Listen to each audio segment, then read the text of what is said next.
மேகவல்லி, மேகவல்லி, இதோ வருகிறேன் சுவாமி. வாருங்கள். வாருங்கள். மேகவல்லி, யார் வந்திருக்கிறார்கள் பார்த்தாயா? வாருங்கள் அண்ணா. இப்போதுதான் எங்கள் அகத்திற்கு வழி தெரிந்ததா? வெகு நாட்கள் கழித்து வந்ததற்கு அடியனை மன்னிக்க வேண்டும். இப்பொழுது மட்டும் அவராகவா வந்தார்? நான் தான் பிடித்து இழுத்து கொண்டு வந்தேன். அப்படியா அண்ணா? வரக்கூடாது என்று ஒன்றுமில்லை, முன்னேற்பாடாக வரவில்லை. உங்கள் அகத்துக்காரரோ இம்முறை விடுவதாக இல்லை.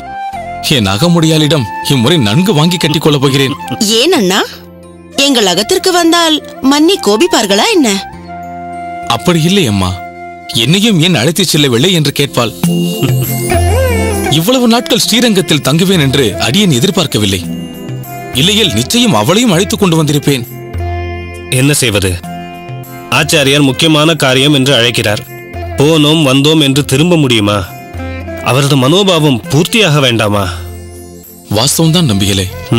ஆனால் ஒன்று, அடுத்த முறை அடியேன் அழைக்காமலேயே உமது அகமுடையாளையும் குமாரன் சுந்தர தோளுடையானையும் கண்டிப்பாக அழைத்துக் கொண்டு வர வேண்டும். சரிதானே மேகவல்லி? சரியாக சொன்னீர்கள் சுவாமி.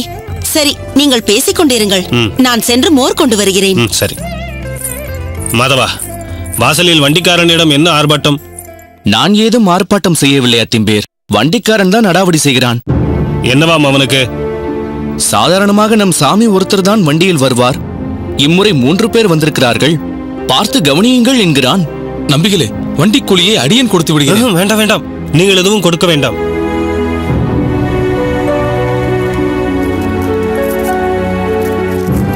மாதவா, எதை எங்கு எப்பொழுது எப்படி பேச வேண்டும் என்று உனக்கு தெரியாது?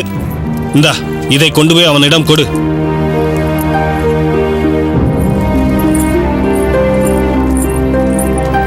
இந்தாருங்கள். எடுத்துக்கொள்ளுங்கள். சுவாமி, தாங்கள் இருவர் தானே இங்கிருக்கிறீர்கள். மூன்றாவதாக யார் வந்திருக்கிறார்கள்? வேறு யார்? நம் ஆச்சாரியரின் அன்புக்குரிய சீடன், பெயர் மாரநேர நம்பி. ஓ, புதிதாக வந்திருக்கும் ஒரு சீடன் மடத்தில் சேர்ந்திருப்பதாக ஏற்கனவே கூறியிருந்தீர்களே, அவரா? அவனேதான். அவர் உள்ளே வரவில்லையா? வருவான். வரும் நேரம் வரும்போது வருவான். அதுவரை மாதவா. அத்திம்பேர், மாரநேர நம்பி என்று ஒருவன் என்னோட வந்திருக்கிறான் தெரியுமா? ஆமாம் அத்திம்பேர். அவனை அழைத்துச் சென்று பத்தாயம் வைத்திருக்கிறோமே, அந்த தவிட்டுத்தூள் அறையில் தங்க வைத்து விடு. புரிந்ததா?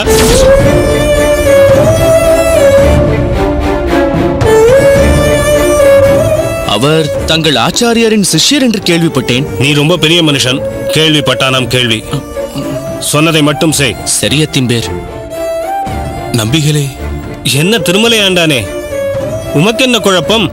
நீர் தாராளமாக எமது அகத்தின் உள்ளேதான் தங்கப் போகிறீர். அதற்கில்லை. மாரநேர் நம்பி என்ன இருந்தாலும் நம் ஆச்சாரியரின் சீடர், ஆச்சாரியாரின் அன்புக்கு பாத்திரமானவர். இருக்கலாம். ஆனால் தற்பொழுது அவன் என் மாணவன். தாங்கள் அடியனுடைய அதிதி. இருவரும் ஒன்றாகிவிட முடியுமா? இருப்பினும் திருமலையாண்டான் அவர்களே, இவ்விஷயத்தில் தாங்கள் அதிகம் குழம்ப வேண்டாம். அடியேனுடைய பல செயல்களுக்கு உடனே விளக்கம் கிடைக்காது. ஆனால் அதன் மூலம் யாருக்கு பலன் கிடைக்க வேண்டுமோ அவர் உயர்வான நிலையை அடைவார். எனவே நீர் எதுவும் கவலை கொள்ளாமல் நிம்மதியாக இரும். மேகவல்லி, அமுது தயார் செய்வதில் எந்த பாகுபாடும் கிடையாது. அனைவருக்கும் ஒரே தெளியை செய்துவிடு. சரி சுவாமி. மாரநேர நம்பி.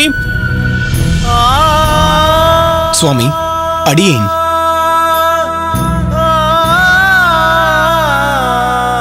இவன் என் மைத்துனன் மாதவன். நீ தங்கும் இடத்தை இவன் உனக்கு காட்டுவான். அங்கேயே தங்கிக்கொள்.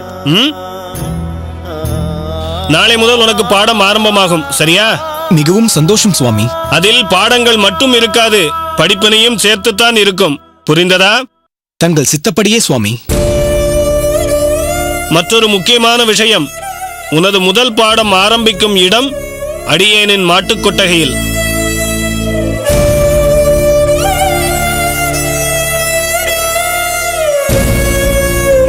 நாளை காலையில் அதை ஞாபகம் வைத்துக்கொள். தங்கள் விருப்பப்படியே தயாராக இருப்பேன் சுவாமி. அத்திம்பேர், மாட்டுக் கொட்டகை என்றால் அது பாடமா படிப்பினையா? அடே அதிக பிரசங்கி, அது உனக்கு தெரிய வேண்டியதில்லை. அது சம்பந்தப்பட்டவர்கள் அறிந்து கொள்ள வேண்டிய விஷயம். நீ போய் அடியேன் சொன்னபடி குறிப்பிட்ட இடத்தில் மாரநேர நம்பியை தங்க வைத்து விடு. சரி அத்திம்பேர். திருமலையாண்டாரே, உள்ளே வாருங்கள்.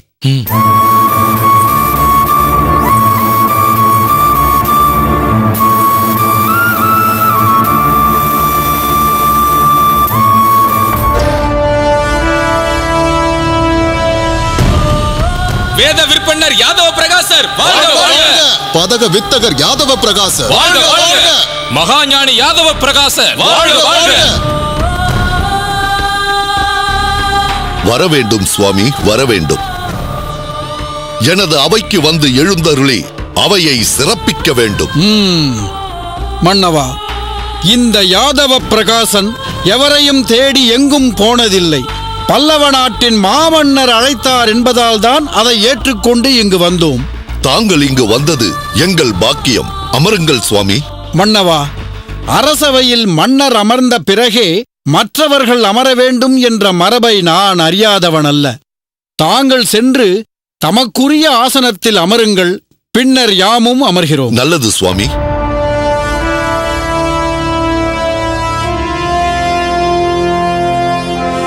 அனைவரும் அமருங்கள். அவையோர்களே, நமது காஞ்சியம்பதி பல திருக்கோயில்களும் பல்வேறு சமய மடங்களும் நிறைந்தது என்பதை நீங்கள் எல்லோரும் அறிவீர்கள்.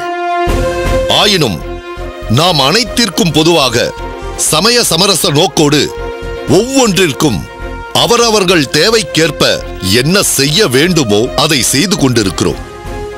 இருப்பினும் அவற்றுள் சில மடங்கள் தான் சிறப்பாக செயல்பட்டு வருகின்றன. அவற்றினுள் மிக சிறப்பாக செயல்பட்டு வருவது இன்று நம்மிடையே எழுந்தருளியிருக்கும் யாதவ பிரகாசர் சுவாமிகள் மடம்தான் என்பது குறிப்பிடத்தக்கது. அவர் மடத்தில் உள்ள பாடசாலையில் பல அரிய விஷயங்கள் புதிய முறையில் கற்பிக்கப்படுகின்றன என்று அறிந்து நான் வியந்து போனேன். அதனால்தான் அவரை தரிசித்து ஒரு முக்கியமான விஷயத்தை பற்றி அவரது அறிவுரையை கேட்க வேண்டும் என்று விரும்பி அழைப்பு விடுத்தேன். அவரும் அதை ஏற்றுக்கொண்டு இங்கு வருகை புரிந்திருக்கிறார். அவர் இந்த அவைக்கு எழுந்தருளியதால் அவையே புனிதமடைந்தது. சுவாமி, தாங்கள் ஒரு சில வார்த்தைகள் சொல்லி அருள வேண்டும். அவையோர்களே, நமது மாமன்னர் எந்த அளவிற்கு நாட்டில் நடப்பவைகளையெல்லாம் கூர்ந்து கவனிக்கிறார் என்பதை இன்றுதான் புரிந்து கொண்டேன். மன்னரே சொன்னது போல் பல சமயங்கள் இடம்பெற்றிருக்கும் இந்த காஞ்சியில் எமது சம்பிரதாயத்தை மதித்து எம்மை அழைத்திருப்பது ஏன்? நந்திக் கொடியை ஏந்தியவர் அல்லவா நமது மாமன்னர். அதனால்தான் எம்மிடம் ஈடுபாடு கொண்டு எம்மை அழைத்திருக்கிறார். மன்னவா, தாங்கள் எமக்கு அழைப்பு விடுத்த போதே ஏதோ ஒரு முக்கியமான விஷயத்தை பற்றி பேசுவதற்காகத்தான் இருக்க வேண்டும் என்று உணர்ந்து கொண்டேன். இப்போது தாங்களும் அதை பற்றி அவையிலேயே எடுத்துரைத்தீர்கள். அது என்ன விஷயம் என்று சொன்னால் நாம் மேற்கொண்டு அதை பற்றி விரிவாக பேசலாம். சுவாமிகளே, தொண்டை நன்னாடு சான்றோர் உடைத்து என பெருமை கொண்டது நமது பல்லவ சாம்ராஜ்யம். பூவேஷு ஜாதி, புருஷேஷ விஷ்ணு, நாரீஷு ரம்பா, நகரேஷு காஞ்சி என்று பாராட்டப்பட்டது நமது தலைநகரான காஞ்சியம்பதி. இத்தகைய சிறப்பு வாய்ந்த கலைவளம் மிகுந்த இந்த நாட்டில் இன்று மழை வளம் இல்லாமல் போய்விட்டது. வெளுத்திருக்கும் வானம் கருத்த மேகங்களை காணாமலே போய்விடுமோ என்று சந்தேகமாக இருக்கிறது. பயிர்களே இல்லாமல் நிலமெல்லாம் பாலம் பாலமாக வெடித்து விட்டது. நாடெங்கும் கடுமையான வறட்சி ஏற்பட்டிருக்கிறது. இந்த நிலை இப்படியே நீடித்தால் மக்கள் பசி பசி என்று பஞ்சத்தால் நெஞ்சம் வெதும்பி தவிக்கும் நிலை வந்துவிடுமோ என்று அஞ்சுகிறேன். அத்தகைய அச்சம் தங்களுக்கு தேவையில்லை மன்னவா. இப்போது தங்களுக்கு என்ன வேண்டும்? தொண்டை மண்டலம் எங்கும் பரவி இருக்கும் வறட்சி மாற வேண்டும். அதற்கு மழை வர வேண்டும். வேறென்ன வேண்டும்? இதற்காகவா இப்படி கலங்கி போனீர்கள்? என்னை தாங்கள் முன்னமே அழைத்து இதை பற்றி பேசியிருந்தால் இந்நேரம் பல்லவ நாடெங்கும் பரவலாக மழை பொழியும்படி செய்திருப்பேனே.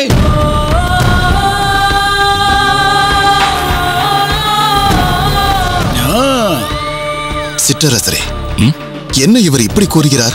ஏதோ மழை இவர் சொல்ல வேண்டும் என்பதற்காகத்தான் காத்திருப்பது போல் சொல்கிறாரே.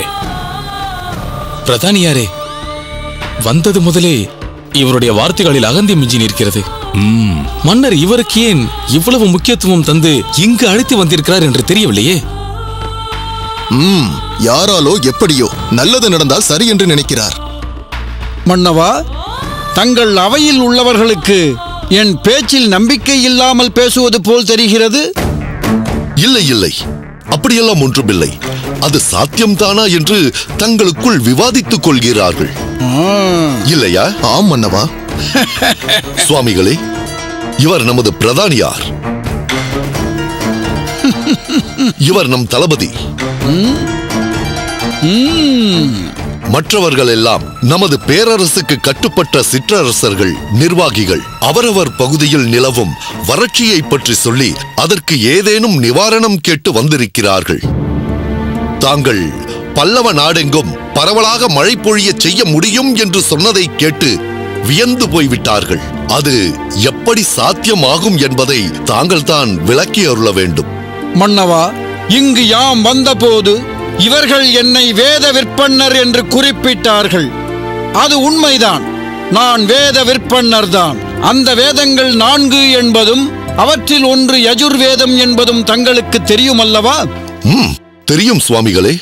அந்த வேதத்திற்கு ஏன் அந்த பெயர் வந்தது என்று தங்களுக்கு தெரியுமா?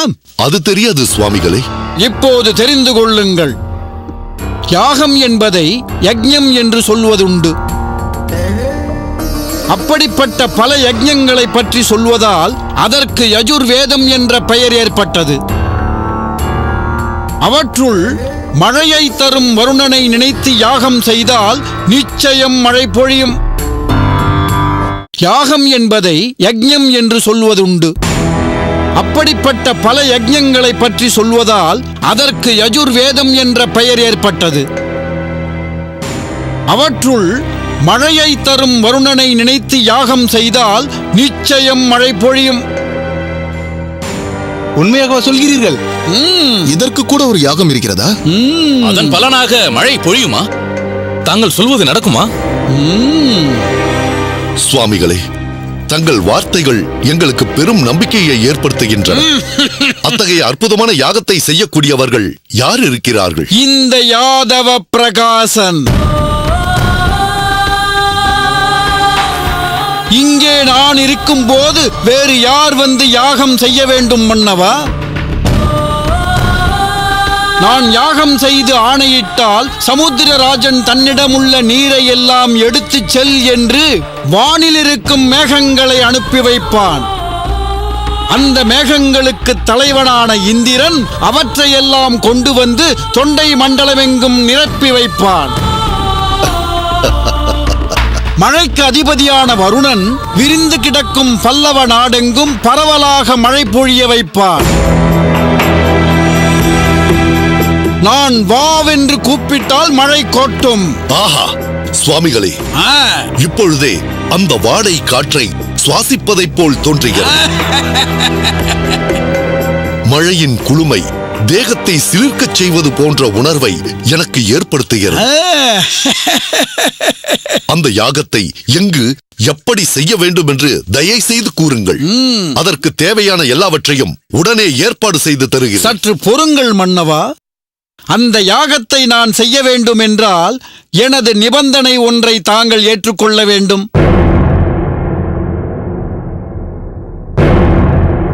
சுவாமிகளே, எனக்கு நாடுதான் முக்கியம். நாட்டில் வாழும் மக்கள் நலமாக வாழ வேண்டும் என்பதே எனது லட்சியம்.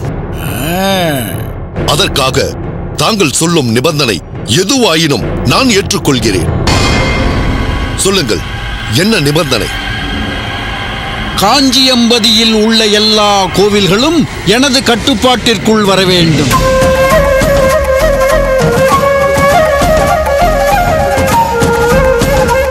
அங்கங்கு நடப்பவை அனைத்தும் எனது நேரடி பார்வையில் நடக்க வேண்டும்.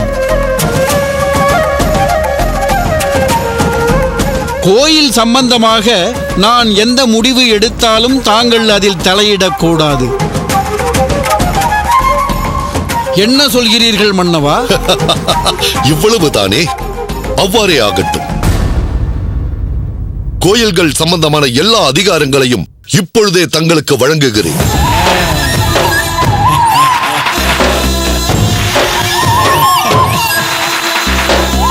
சுவாமிகளே, தாங்கள் எந்த கோயிலில் எதை செய்தாலும் நான் அதில் குறுக்கிட மாட்டேன் என்று வாக்களிக்கிறேன். இது போதும் மன்னவா, இது போதும். யாகம் நடத்துவதற்கான பணிகளை இப்போதே தொடங்கி விடுகிறேன். சுவாமிகளே, அந்த யாகத்தை எந்த கோயிலில் நடத்த வேண்டும் என்று தீர்மானித்து விட்டீர்களா? தங்களோடு உரையாடும் போதே அதற்குரிய கோவிலை தேர்ந்தெடுத்து விட்டேன். அது எந்த கோயில் என்பதை என்னிடம் சொல்லலாம் அல்லவா? தாங்கள் தானே உடனிருந்து நடத்தி வைக்கப் போகிறவர். தங்களுக்கு தெரியாமல் இருக்கலாமா? அத்திகிரி வரதர் கோவில்தான் நமது யாகத்திற்காக தேர்ந்தெடுத்திருக்கும் கோயில். ஆச்சரியமாக இருக்கிறது. தாங்கள் அந்த கோயிலை தேர்ந்தெடுத்ததற்கு ஏதேனும் காரணம் உண்டா? நிச்சயமாக அதற்கு ஒரு காரணம் உண்டு மன்னவா. பிரம்மதேவர் யாகம் செய்து அத்திமரத்தில் வரதனை எழுந்தருளச் செய்த இடம் அதுதான். அதுதான் பின்னர் அத்திகிரி என்று அழைக்கப்பட்டது. அந்த வரதர் 40 ஆண்டுகள் நீரில் மூழ்கி இருக்க அதன் பின்னர் அவரை கொண்டு வந்து பூஜை புனஸ்காரங்கள் செய்யப்படுகின்றன. பிரம்மாவே யாகம் செய்த இடமானதால் அந்த அத்திகிரிதான் நமது யாகத்திற்கும் பொருத்தமான இடம் என்று தீர்மானித்தேன். தங்கள் விருப்பம் அதுவானால் அவ்விதமே செய்யுங்கள். மன்னவா, அந்த கோயிலில் யாகப் பணிகளை தொடங்கிய பிறகு நான் சில விஷயங்களுக்கு தடை போட நேரிடும். தாங்கள் அதை பற்றி எதுவும் கேட்க மாட்டேன். நான் ஒரு வாக்குறுதி தந்துவிட்டால் அதிலிருந்து ஒருபோதும் மீற மாட்டேன். நல்லது. கோயில்களின் பராமரிப்புகளை நானே மேற்கொள்ளப் போவதால் அவற்றுக்கும் யாகப் பணிகளுக்கும் நிறைய பொருட்செலவாகும். அதனால் எனது அரண்மனையில் உள்ள கருவறை பெட்டகத்தையே திறந்து வைக்கச் சொல்கிறேன். எவ்வளவு வேண்டுமானாலும் எப்பொழுது வேண்டுமானாலும் எடுத்துக் கொள்ளுங்கள். பிரதானியாரே, தாங்களே உடனிருந்து சுவாமிகள் கேட்பதை செய்து கொடுங்கள். ஆகட்டும் மன்னவா. நம்மை நாடி வந்திருக்கும் சிற்றரசர்களுக்கும் அவர்கள் கேட்கும் உதவியை அவரவரின் தேவைக்கேற்ப செய்து கொடுங்கள். ஆணை மன்னவா. சுவாமிகளே, இது போன்ற வறட்சி நிவாரணங்கள் வழங்கும் நிலை ஏற்படாமல் மழை பொழிந்து நாடு செழிக்க தாங்கள் தான் வழிகாட்ட வேண்டும். நான் கேட்டதை நீங்கள் செய்கிறேன் என்று சொல்லிவிட்டீர்கள். அதனால் நீங்கள் கேட்டதை நான் நிச்சயம் செய்து காட்டுவேன். எல்லா ஏற்பாடுகளையும் முழுமையாக செய்துவிட்டு யாகம் தொடங்குவதற்குரிய நல்ல நாளை குறித்தனுப்புகிறேன் மன்னவா. அவ்வாறே செய்யுங்கள். அந்த நல்ல நாளுக்காக நான் ஆவலோடு காத்திருப்பேன். தளபதியாரே, மன்னா, சுவாமிகளை நமது விருந்தினர் மாளிகையில் தங்க வைத்து உபசரித்து அனுப்புங்கள். உத்தரவு மன்னா. சுவாமிகளை, நான் தங்களை பிறகு சந்திக்கிறேன். மிக்க மகிழ்ச்சி. நன்றி.